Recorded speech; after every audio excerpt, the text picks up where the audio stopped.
this give that means the linear combination is also Gaussian. So is Correct. this only applicable for Gaussian distribution or any other distributions also there? Not really, right?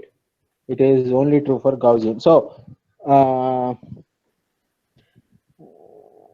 so linear combinations, yes, it is only for Gaussian, as far as I know. But let me think. Yes, it is for Gaussian, as far as I know. Okay, But sir. you should. So the thing is, if you take linear combination, the resulting random variable is a Gaussian distribution. Okay.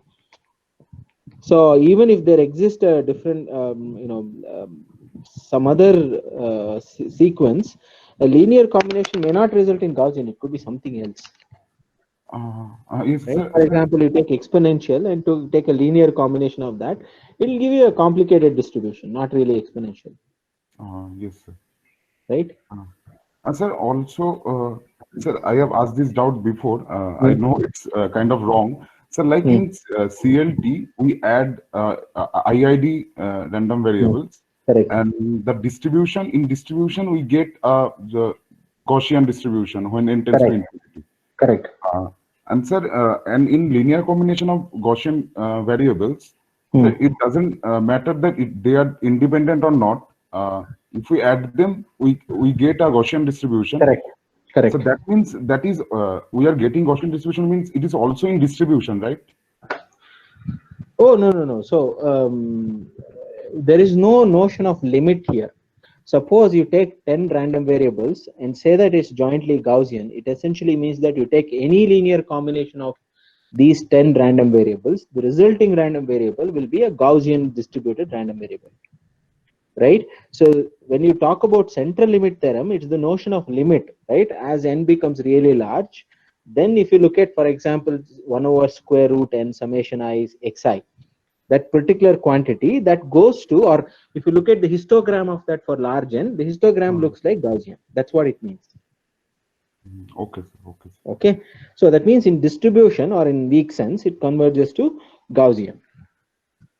We saw Okay. that, right? So this is basically, if you look at probability, or if you take IID zero mean random variables, I equal to 1 to n xi.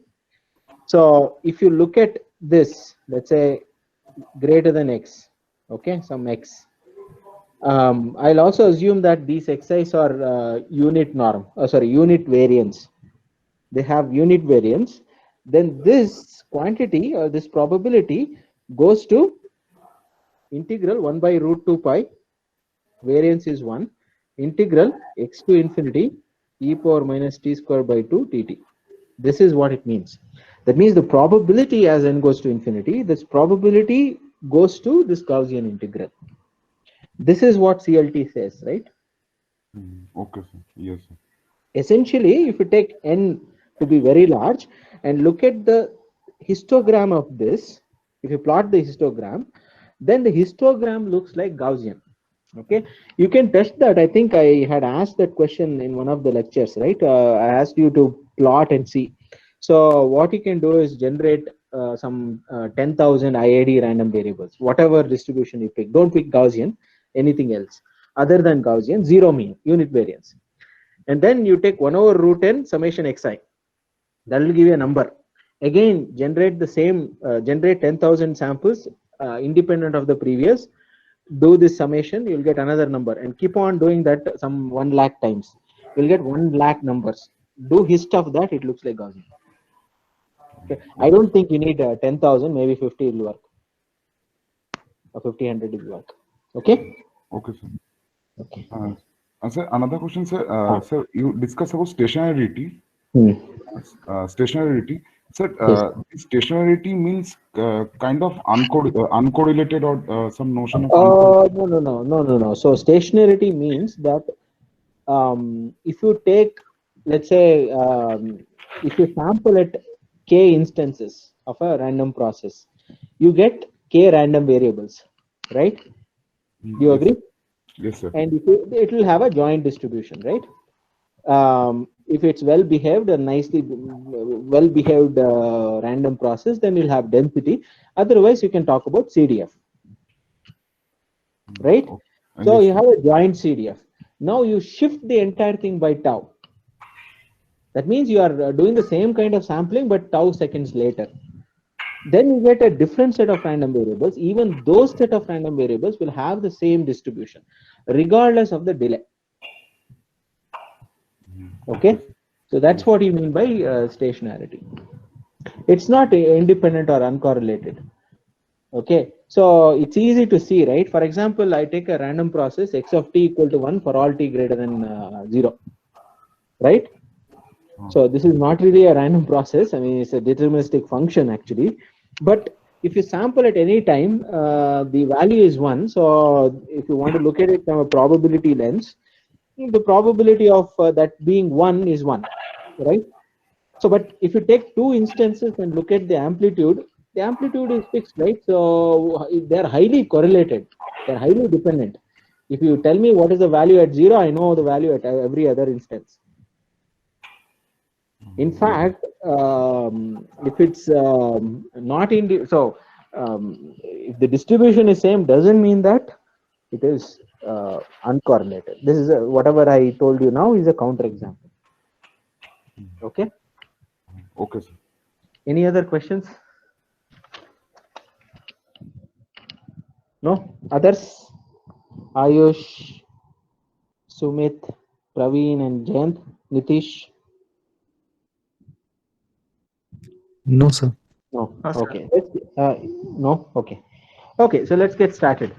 And I think towards the end of the class, last class, we looked at a specific representation of x of t, which is as follows, right? So if x of t is a square integrable function, and which is band limited to, let's say, minus bb, then I can write x of t as summation over all n x of n by 2b. This is for those who are who have studied, who have taken a course in signal processing. This is nothing but sampling theorem, right? Or Nyquist sampling theorem, Nyquist sampling theorem. Others, I think Sumit would have studied this in a course on Fourier series or something like that, right? So it's be sinc of 2bt minus n, right? So this is the representation. So this x of t is band limited square integrable function.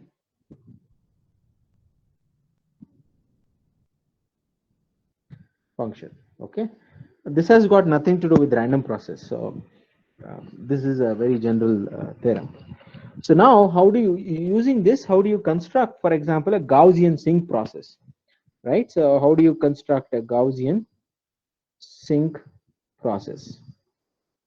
This is where we stop. So we look at this now. So for example, if you look at x of t, it's a linear combination of sinks. So in this case, the linear combination turned out to be the samples of this x of t at specific instance of time, right? For example, if you look at two samples, two adjacent samples, they are 1 by 2b seconds apart, right? So along the same spirit, what I can do is I'll generate xn, it's Gaussian, zero mean, and sigma squared variance. So let's do it in an IID fashion. Okay, so I'm going to generate infinitely many samples, IID, zero mean, variance, sigma squared. Okay, now I'm going to use this to construct a process which I'll call it x of t, which is a linear combination of this xn sinks using the coefficient generated according to Gaussian. Okay. So what do I get out of this? I get a function which is random, because if you sample at a specific time instance, the amplitude turns out to be random. It has certain distribution. In this case, it will turn out to be Gaussian. Why is that? So if you sample it, for example, t naught, right? What do you get? X of t naught will be what? It's summation over all n xn sinc of 2b t naught minus n, right? So the moment you fixed t, this sink of 2b t naught minus n is a number for different n. So all that I'm doing is I'm taking a linear combination of Gaussians, right? Naturally, we know that a linear combination of Gaussian is again Gaussian. So what do you think is the mean and variance? Mean is very clear, right? The mean would be what? What is the mean of this? Yes, 0, sir. 0, right? Because expected value of xn is 0. So what will be the variance? What is this?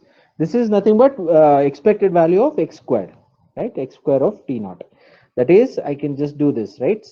For all n, xn sink of 2b t naught minus n, right? Times summation over all j xj sink of 2b t naught minus j, right? So this is the expected value. So xi and xn and xj are independent as long as n is not equal to j, and therefore expected value of xn xj will be 0 because they are independent and have means. So this will turn out to be this, right? So expected value of summation over all Sir, n. Yes. sir, here n is finite, sir. Sorry. This No, n is summation over infinite. n is sir finite, no? N is infinite. So, sir, we are getting here the infinite linear combinations of Correct. xn. So to be very So how precise, can I'll just write this, okay? For your, since you asked, I'll write here itself. So this is when I say all n equal to minus infinity to infinity. Now, what is your question? So you would argue that, well, it's an infinite series. What is the guarantee that it will converge and all that, right? yes, sir. Is that your question or? Yes, actually, usually we talk about the finite linear combinations means that is a finite number of linear combinations, sir. But here, if we expand this one, so we will get a infinite series. So if you take a linear combination of Gaussian, so I didn't restrict n to be finite there, right? You can take an infinite random vector, look at the linear combination of that will also be Gaussian, right? So now the only issue here is not about Gaussianity. The issue is whether the summation exists, right? That's your question. Yes, Is sir. that it? Actually, if it is a finite, then always it will exist. But in case of infinite, we can't say directly that it will exist, and we cannot say No, that whether it will be. I'll answer your question now. Just let me complete this one Okay. step. Okay, 2b sir. t naught minus n, right? So this is what you have. So this is nothing but summation n from minus infinity to infinity. Expected value of xn squared is sigma squared. So I can pull sigma squared out, and you have sink squared of 2b t naught minus n. Okay. So one can show that this is finite. Okay. Why is that? Can somebody tell me why this sink squared of this thing is finite? This sum? Why is this finite?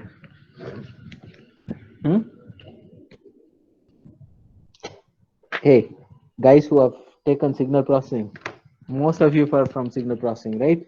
How do you say that this is finite? Sink squared summation with the delay. Okay, intuitively, can somebody explain why this is finite? Okay, Praveen, I'll start with you only. Sir, if you take Fourier transform, then Fourier transform what? since it is Fourier transformable, we can.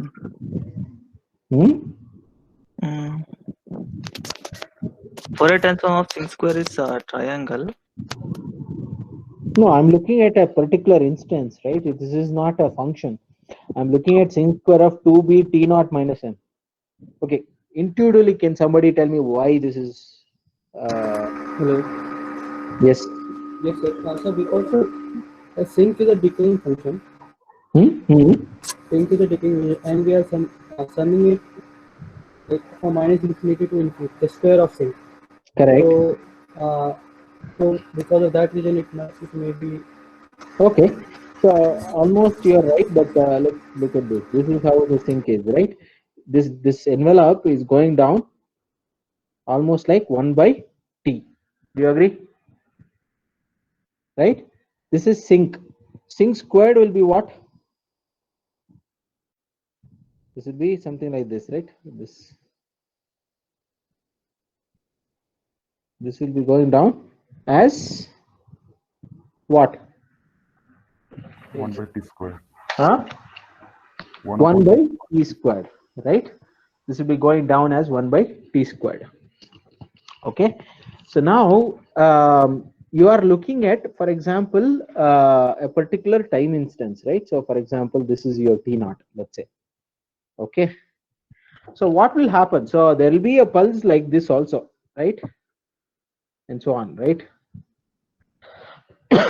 For this, the amplitude is high, but what is sinc squared of 2b t minus t naught minus n? So you are shifting this pulse, right? So for example, a pulse here, this amplitude would have died down, right? And this distance is very large. This increases with n, right? So as you increase n, the contribution of the pulse far off to this will go down as 1 by t squared. So summation of overall t 1 by t squared is finite, right? Do you agree? Remember, t equal to 0, you won't get 0, but you'll get 1 here, right? So do you agree with this? And therefore, this is finite. You can mathematically prove this as well. Okay. Sir, this summation is shifted sinc square functions, right? Correct. Shifted by n. There will be a, for a simple sinc square, there is a unit amplitude at 0. So that unit amplitude will be at every instant n. No. So what is sinc squared? Okay, just can you plot this? So sinc squared of 2bt minus n. Can you plot this? Okay, even sinc is fine. How does this look like? N equal to 0, it's basically sinc, right? It looks like this, right? This will be what? This will be of order 1 by 2b, pi by 2b, right? Do you agree? Yes or no? Yes, sir. Yes, sir. Sin pi is 0, right? Sorry, I think 1 by 2b, because the way we have defined sinc is sin pi x by pi x. So sin 1 by sinc of, when I substitute t equal to 1 by 2b and n equal to 0, we will have 0, right? So now if you take n equal to 1, what do I get? I can write this as what? So where do you think, if you take n equal to 1, what is this? This is sine of 2bt minus n pi divided by 2bt minus n times pi, right? This is what we have. Okay. So now whenever t equal to, so this difference should be 1, right? That's what we need. Then you have sine of pi. So those corresponds to zeros, right? So when you increase n, what will happen? So you are basically shifting, right? Do you agree? Do you agree? So I can write this as sinc of 2b to t minus n by 2b. Do you agree? So I can view this as a shift and a scale. Time shrinking, or basically compress the signal and shift it. That's what it is, right? Yes, any question? Did I convince you, Rishabh? Rishabh? Yes, sir. Huh?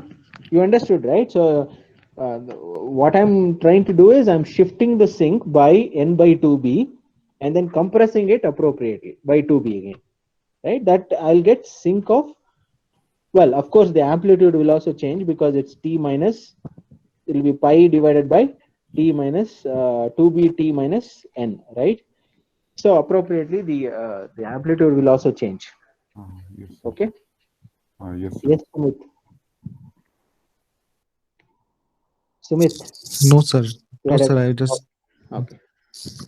So this turns out to be your variance, right? So I can also talk about covariance of that function, right? So it's a sinc Gaussian function. So what will be the covariance? Okay.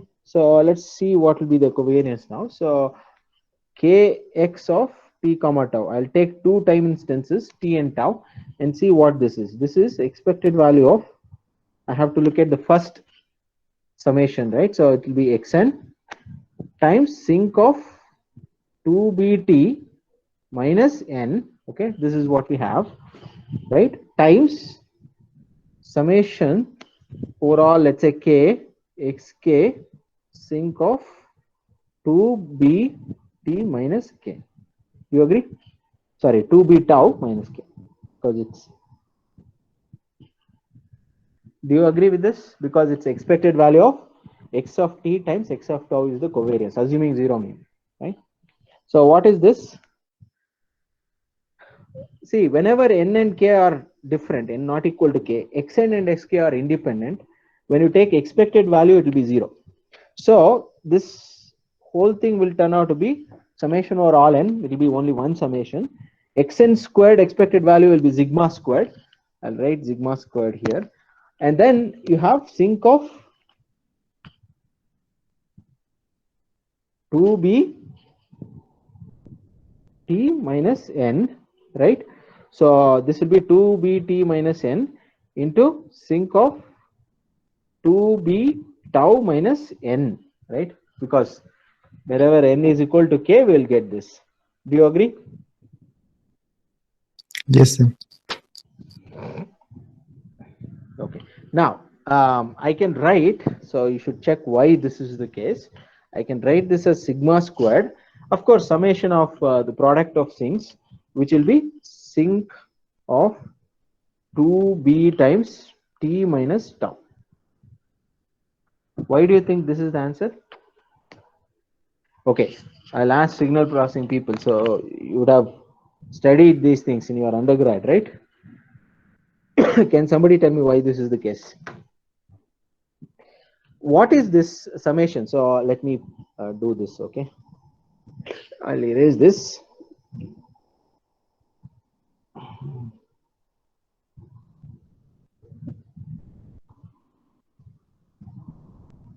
Okay. So what is this summation? Can somebody tell me what does it resemble? Or Convolution. okay, so it looks like convolution. Okay. Okay, so can you argue further and tell me why this equality holds good?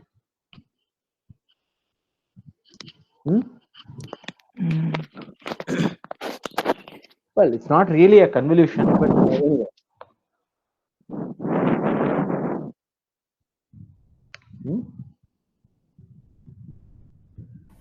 So these sinks are orthogonal to each other, right? What is that? So these sink functions are orthogonal to each other, So right? if sinks are orthogonal to each other, but just observe what is the difference here. T and tau. So T and tau need not be multiples of each other, right? So see,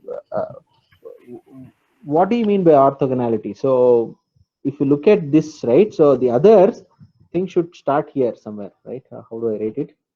Yeah, it's something like this, right? Something like this. These two are orthogonal. Basically, it will be like this and so on. These two are orthogonal. But if you shift it arbitrarily, you won't get an orthogonal. See, for example, you take two sines. Unless you shift it by a period, right, or half, whatever, sine and cosine, right, 90 degrees. Unless you shift it appropriately, you won't get orthogonal or orthonormal functions. You will get two functions. When you multiply and integrate, you will not get zero. Right? Okay, so what is the Fourier transform of sinc? So when do you get sinc? Okay. Rect, sir. Whenever you have a rectangular function, you will get sinc as Fourier transform, right? By duality, you can, what can you say about the inverse Fourier transform of a sinc function? Again, rect in frequency domain, right? Now, what do we have here? We have t minus n. It's a shifted thing, right? If so, t minus tau, for example, if you look at this, you have t minus tau. So it's a rect or rectangular function, but because of minus tau, you will have a complex exponential as well. Do you agree? There'll be a phase response, which is not 0, right? Do you agree? Okay, so in other words, if y of t, if I write this as sinc of 2b into t minus tau, what can you say about y of f, the Fourier transform of this, or y of omega? It's The the exponential correct, term. right? So it turns out that it will be 1 by 2b because of the scaling, and then you have exponential minus j 2 pi b, okay, tau f, right? This will be this, but this is not true for any thing, so it's minus b less than or equal to f less than or equal to b, okay, 0 otherwise. Okay, y of f will be this. It's a constant amplitude response and a linear slope response. So slope for f between minus b and b, 0 otherwise. Okay. Okay. So what can you say about? Now it's clear that y of t is band limited, right? Do you agree? Yes, sir. Yes. So if it is band limited, so clearly y of f is band limited, and it is square integrable also, right? Do you agree? Because sinc, if you square it and integrate, you'll have 1 by t squared kind of a response. So when you integrate 1 by t squared, it's integrable, right? So it's square integrable. Do you agree?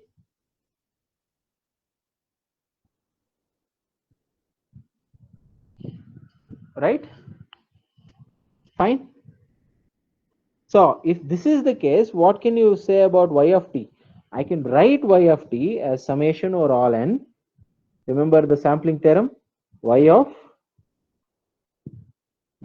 okay, now you should be careful. So this will be what? Y of n by 2b, okay, sinc of 2b t minus n. Do you agree?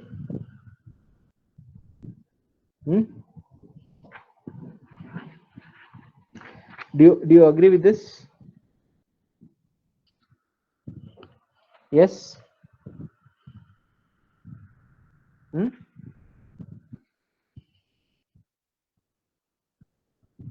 Yes or no? Yes, sir. Now, so what should be, so if you compare this, let me call this as B, and if you compare this, right? A, well, I'll call both put together as A.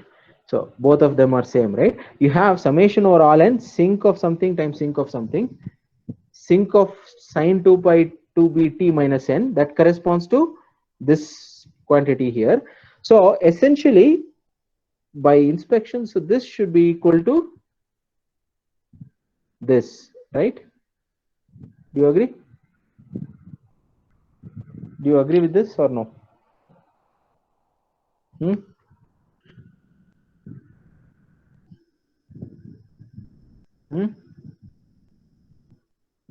Yes.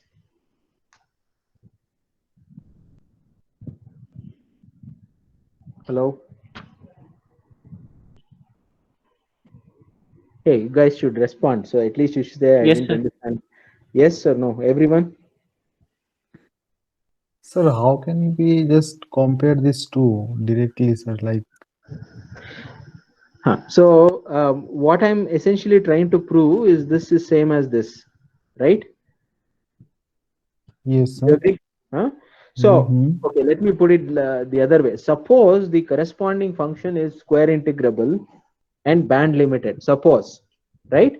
I can write that function as a linear combination of sinc. Do you agree?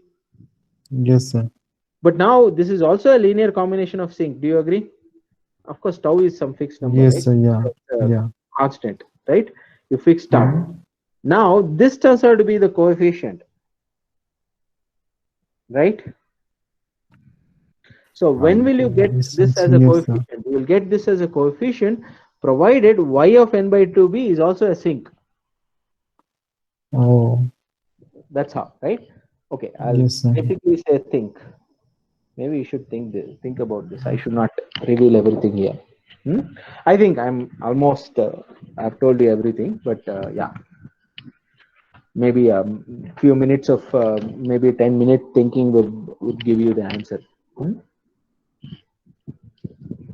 Okay. Yes, sir. So sigma square is also there, no, sir?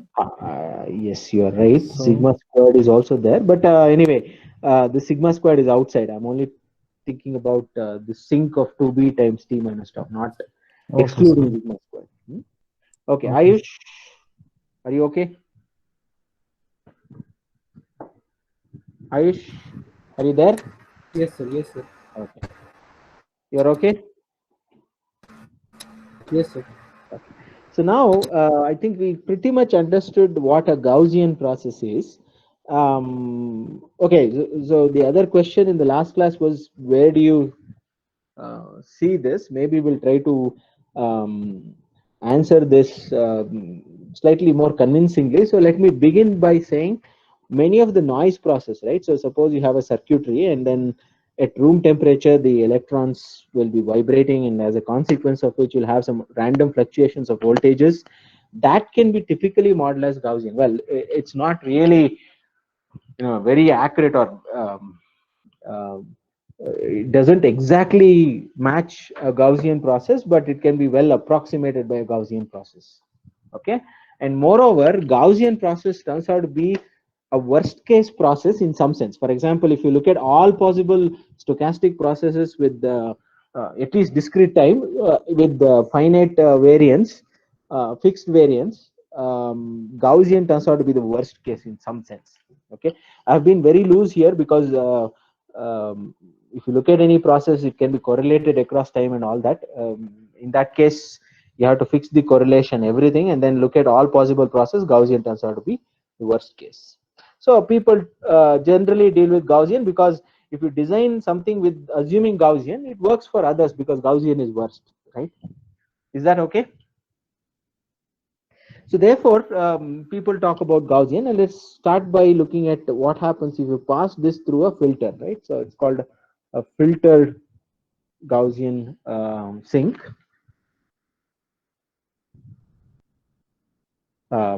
Sinc process. Okay. Okay, so I think how many of you are familiar with, for example, linear systems and all that, or how many of you are not familiar? Let me ask you that.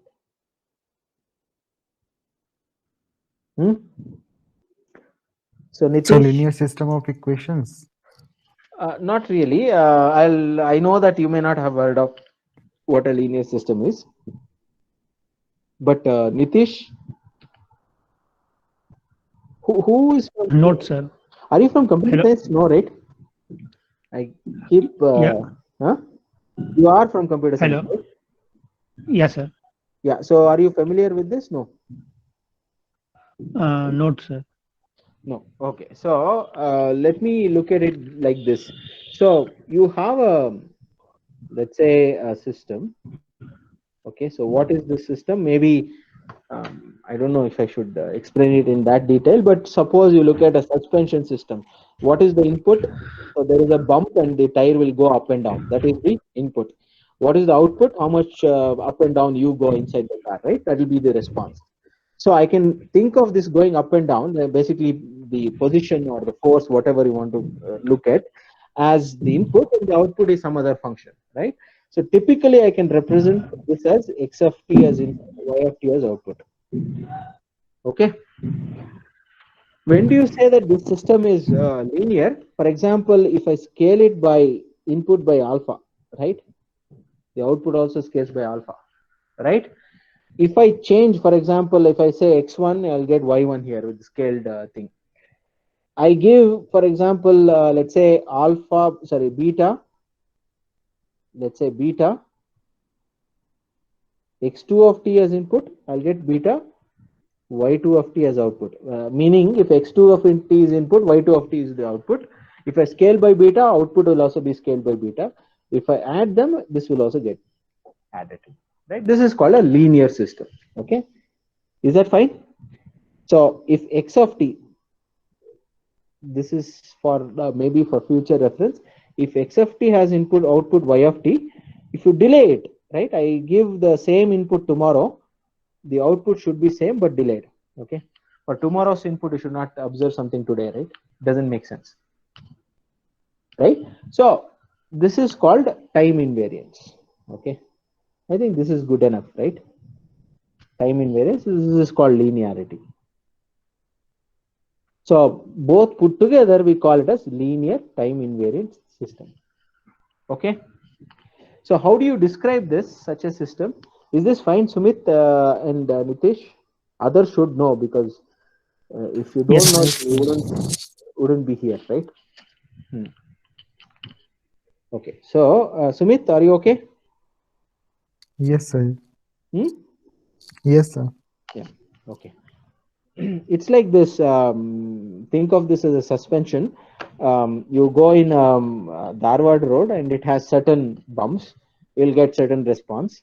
And you go in, let's say your hometown, whatever the road, you'll get some other response. And what I'll do is I'll create a new road with all kinds of combination of bumps that's there in Dharwad and your place, and go.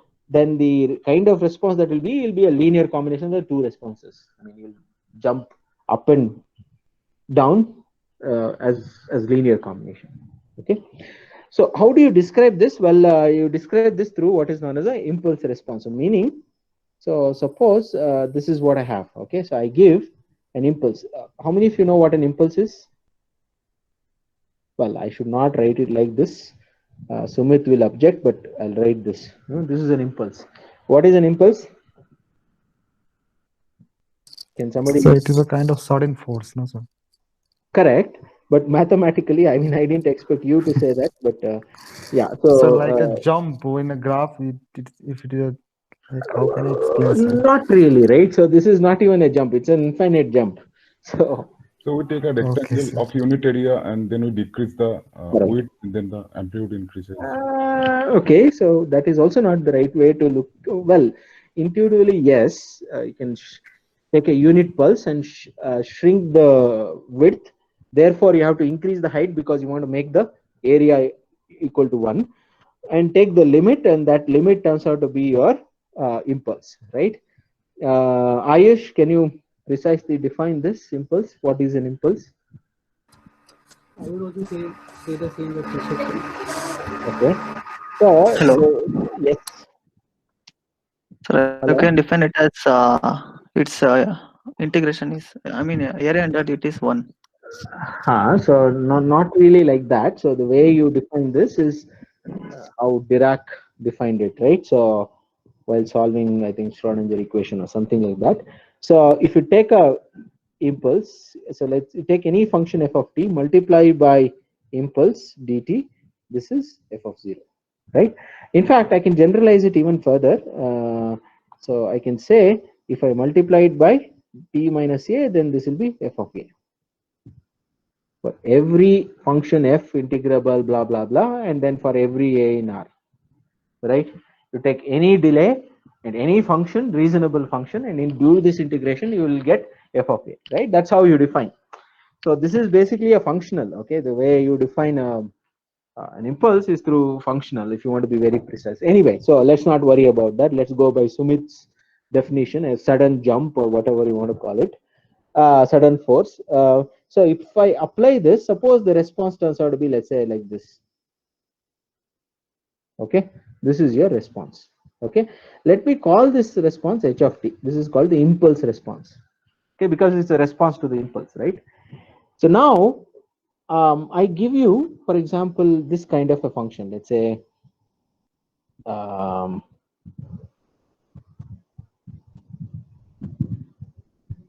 this is my function. Okay, this is my input. I want to find the output now. So what do I do? Any idea? Sumit, if you were to, so I've given you the impulse response, but now I have given you a new input. I want you to tell me what the output is going to be given the impulse response. So Sumit, can you tell me? What will be your thought process? It's okay if you don't tell me the answer, but think through and tell me what is it that you are thinking. Sir, can I explain the question once again, sir? Okay, so now I have given a sudden jump, okay, sudden force to the suspension system, and the response turns out to be like this. It goes up and down, you go up and down in your seat, and then it goes down to 0. That means no bumps, right? No oscillation. Okay. That is what you Okay, have. sir. You know this function h of t for input being impulse. Now I'll give Okay. input which is like this, some kind of a weird, some function. I want you to tell me what is the output of this system. What will be output? What will be your thought process? Nitish, maybe you both can. Show it to linear combinations of this all kind of jumps that Okay, good. So what is all kinds of jumps? actually, sir, within this graph we can say Okay, so this is 0. This is a small jump. This is a small jump. This yeah, is a yeah, small sir. jump. Right? But this peaks only. Right? So that means, Yes. for example, if I know what is the response to this, and if I know response to this and this put together is basically linear combination of the responses of each one of them, right? Yes, sir. Right? So now how do you write this? Okay, I'll write, Nitish, is that okay? Fine? Good. Yes, So sir. think through this. Nice. Nitish, are you? Yes, sir. Okay, now I know that if I give an impulse, h of t is the, so let me write it like this. Delta of t, h of t is the output. If it is delta of t minus t naught, h of t minus t naught is the output. If it is alpha times this will be alpha times this. Fine? Yes, sir.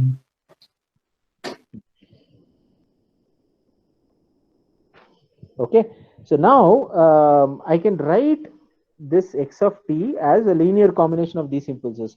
So what will be the output? The output will also be linear combinations of impulses, but the linear combination, the coefficients will be in terms of the amplitudes of x of t, right? So the output, I can write it as minus infinity to infinity x of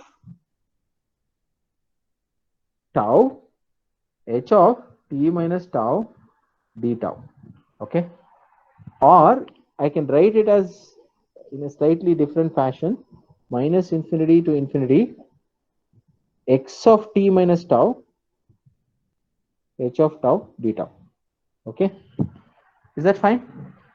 All that I'm doing Yes, is, sir. if I give x of t minus tau as input, of course I'll get the response, but with the delay, right? So that's what we are looking at here. So maybe take that as an exercise. So write this input as a linear combination of impulses, apply those, use linearity and linearity to prove this. Okay. Sorry, I think nobody pointed me this. So is this time invariance? Huh? No, Yes. sir. No, sir, it is not, No. I think, sir, because What is this called? it should be same. If it is time with it should be same, sir. Like x of t minus tau equal to y of t only. But it is changing, so it is not a time variable, I think. No. So it's So it is saying right. it is right? So if it's saying, if I apply, if you go in the road today, the response will be something. If you go tomorrow on the same road, the response should be same, but the response should be tomorrow, right? It should not be today. I mean, that's weird. You cannot In start that sense, jumping sir. in your Yeah. car, even though you are going on a highway, just because tomorrow you end up going in a bad road. No, right? It doesn't happen. Okay. In that sense, it is okay, sir. But here x is a function, no, sir. And we are saying that a function is a time invariant. No, not the function is not time invariant. The system is time invariant. Oh, the system. Okay, sir. Okay, sir. Okay. sir. Of course, there's no it doesn't make sense to say that the function is time invariant. Well, then it's a constant, right? Yeah, Who wants to do exactly, that? sir. Yeah. Yeah, doesn't make anything interesting. Okay, so now you have you know what a linear time invariant system is. So what I'm going to do is I'm going to take a Gaussian process. Okay, T belonging to R. This is your Gaussian process. I take a linear time invariant system. Well, not necessarily linear time invariant. I need linearity. That's all. So I get some y of t, t belonging to R. I want to understand if x of t is a Gaussian process, what can I say about y of t, right? That's what I would like to see. Do you agree? Okay. So Yes, what sir. will be y of t? So if x of t is the input, y of t will be, well, this is what I would do, right? Integral, the input, right? The input would be x of tau, h of t minus tau d tau. But what is x of tau? Well, again, you know, you should be very careful if you want to be very precise. Then this equality, what do you mean by equal? So this means that it's almost surely equal. That means with probability 1, this holds good. X of t is what? Or x of tau is xn.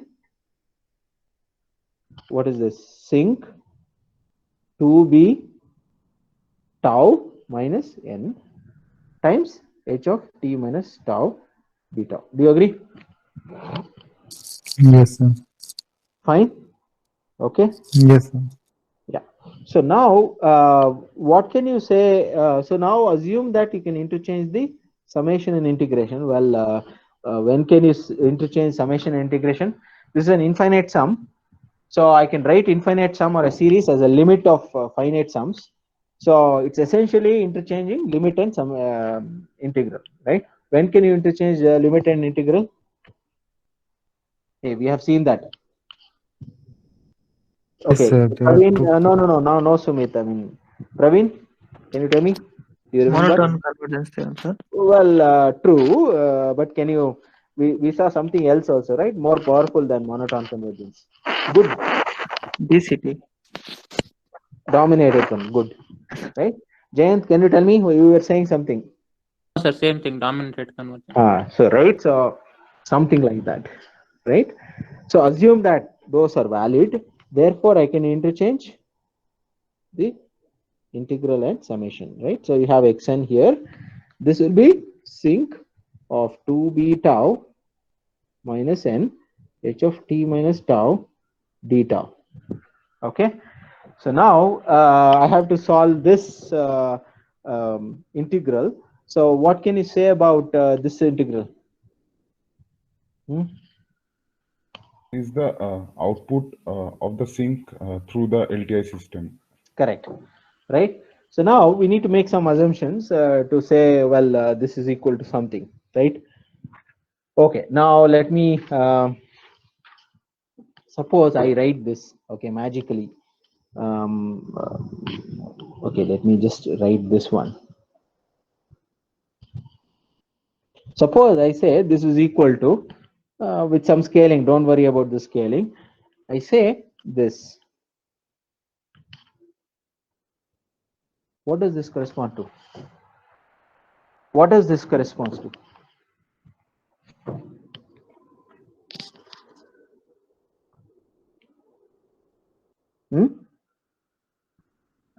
If I were to say this, what is the assumption that you have to make on your impulse, your processes and etc.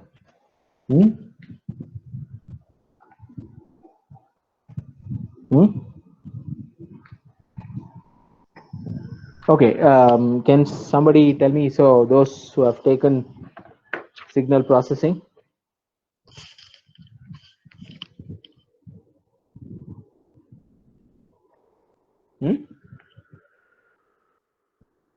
See, first of all, if I Sir, were to write like this, that essentially means that the Gaussian process is also band limited to B, right? Okay, go ahead, Sumit. So you just defined this integral above. Like, sir, if a xt or h of No. h of t minus tau I dt, then it will I be didn't define. I said, supposing I want this, what can you say about the h of t minus tau and all that? Right? That was the question. Sir, okay. Sir. Yes. can we take Fourier transform of this and Fourier transform of what? the sink will be rect convolved with Okay. Good. impulse of Okay. So what will happen? So No, sir, we are multiplying rect and h of f, so we will get h of f back. no. So see, this is the convolution of sink and H of t. impulse response, right? So essentially, you have an impulse and you are sending a sink. So what would be the output? That's the question.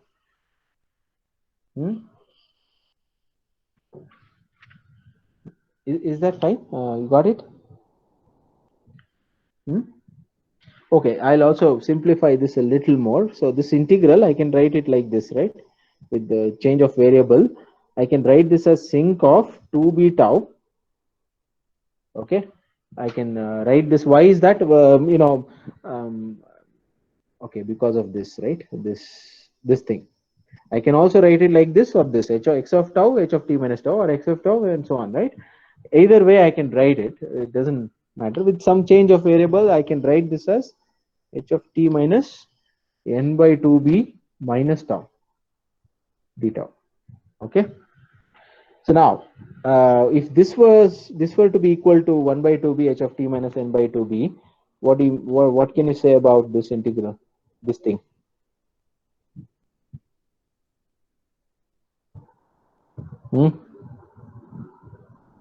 See, this is sink. You are convolving it with an impulse response, an impulse with bandwidth b, right? Or in other words, if you have a filter whose bandwidth is b, and you pass, for example, sink of 2b tau, what will be the output?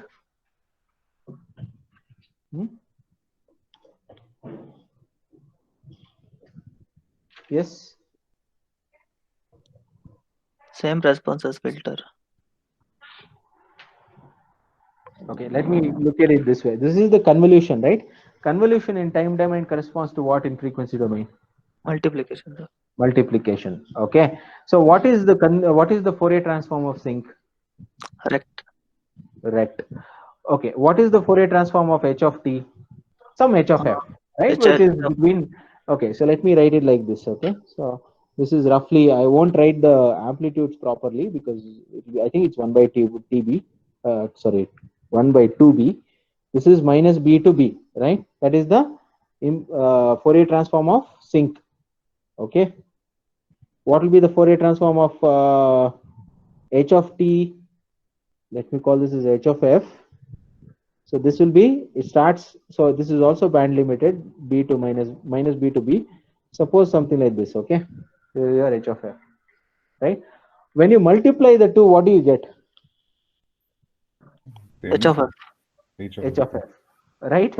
So that means you look at the product of the two in Fourier domain, you will get the h of f itself. So if you take the inverse Fourier transform, what should I get? H of t. H of t.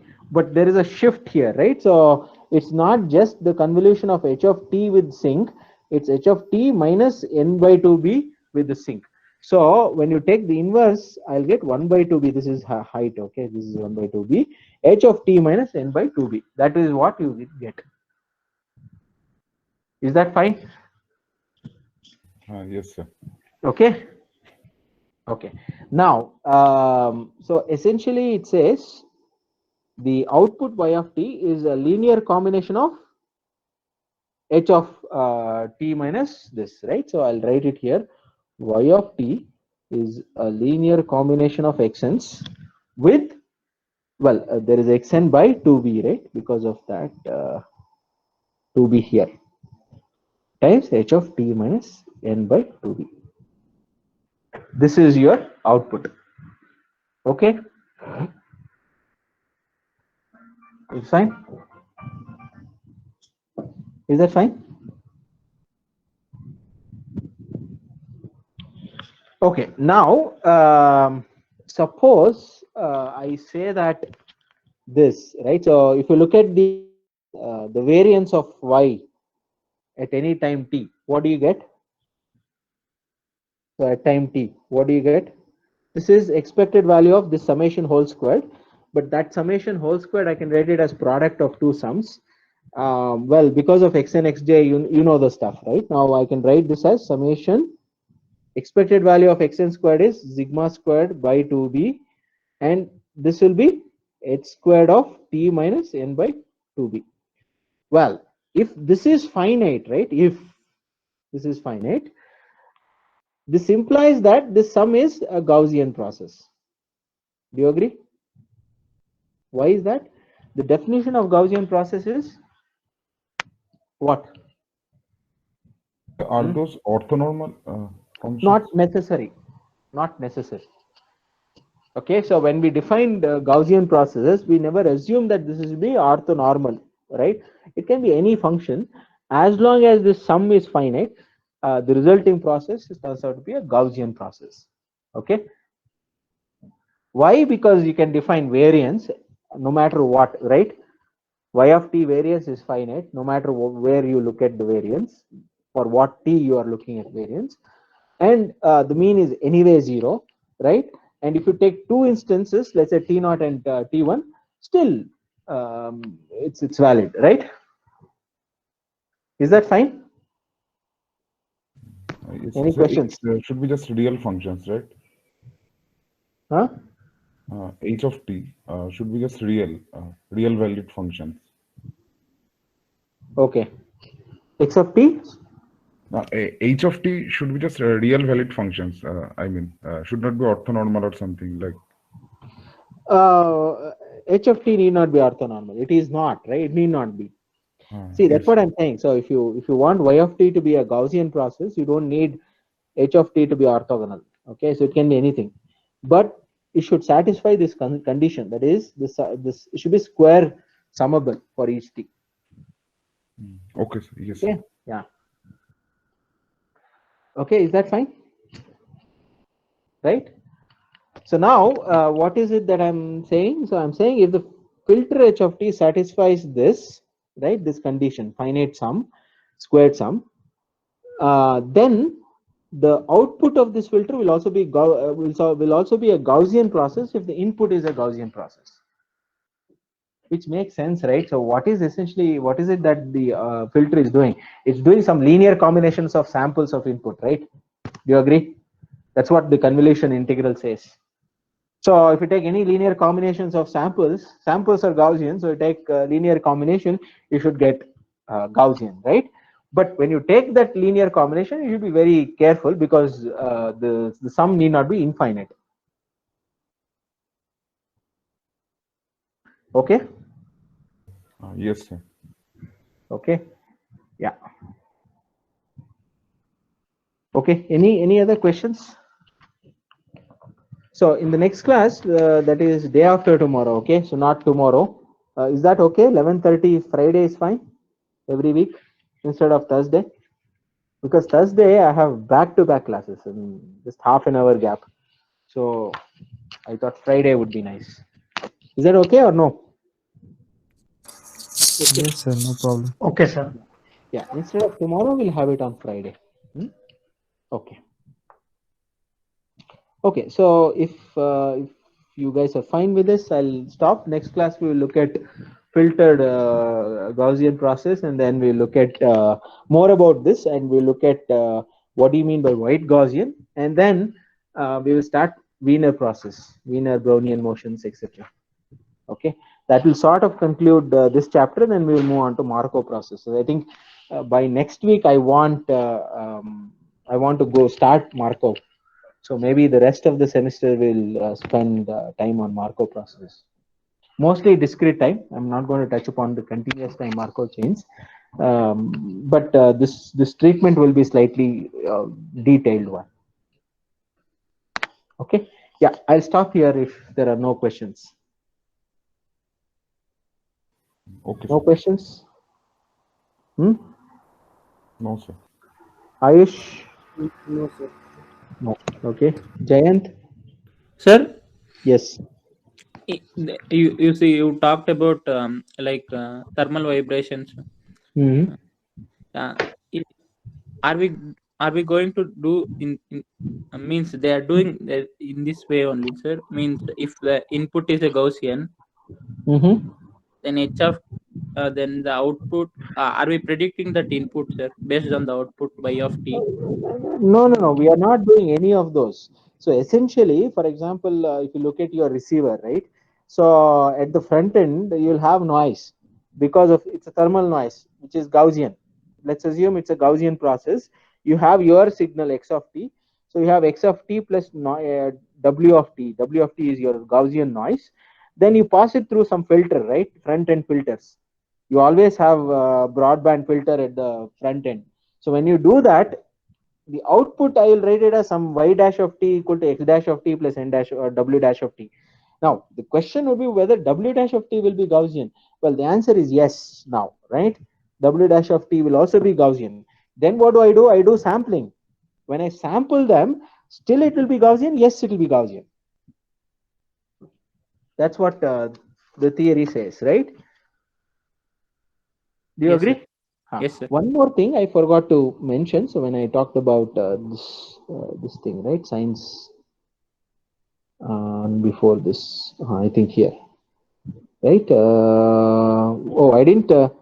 Okay, I said think. Maybe I'll get back to this tomorrow. Okay, I'll answer what this is. Maybe think about this and did I answer this? No, right? Yeah, I answered this, right? Here is the answer. Sigma squared sink of 2b into t minus tau. Suppose I fix t and increase tau, what will happen? So that means I'm looking at the sample at t and another sample at tau. Tau is very large. So what is happening is t minus tau is increasing, right? It's going to infinity.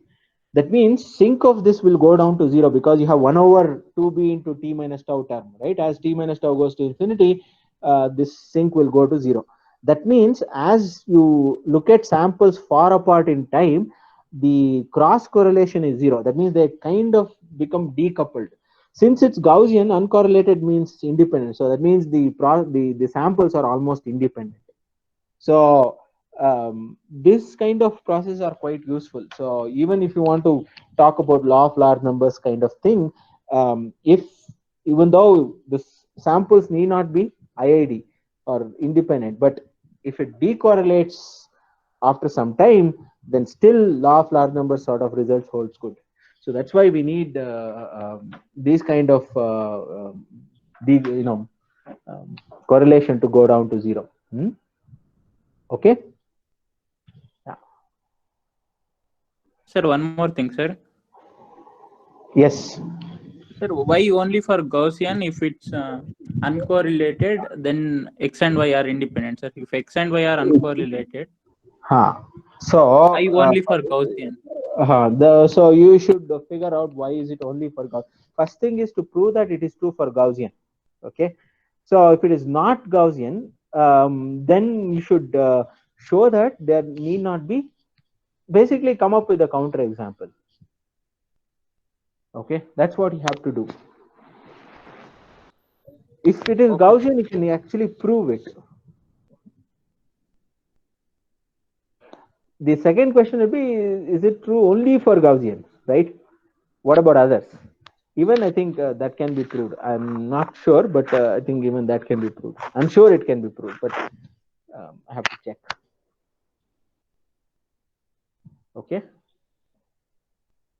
See, what do you mean by so expected value of xy? If it is equal to expected value of x times expected value of y, then we say that they are uncorrelated. That should imply independence, right? When will that happen? You'll have integral of xy. So if fxy of xy, see if it splits into 2, then only I can write it, right? If xy of fxy of xy, if it becomes product of the individual marginal, then I can write. But if that does not happen, then still the left hand and right hand side could be equal. But it's not guaranteed. Because of the exponential form, the split implies independence. So then, I don't know. It should, so from that exponential intuition, it should also split for exponential distribution. No, right? So, okay, let's try that.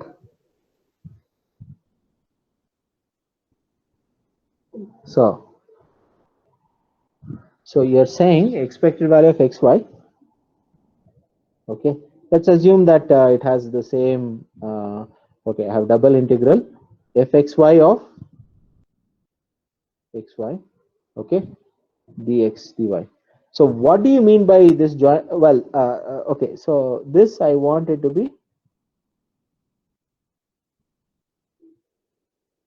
the issue here. See, individually, let's say it's exponential. Okay, when you look at joint, I mean, there is no nice way of writing the joint distribution, right? Joint distribution could be something else, I mean, completely different. But when you integrate, it can split it into when you integrate, right? Fxy of xy with respect to y, for example, you might get exponential, but the joint can be quite complicated. Okay, Yes, sir. Yes, sir. is that fine? Do you agree? Yeah. Yes, sir. Okay.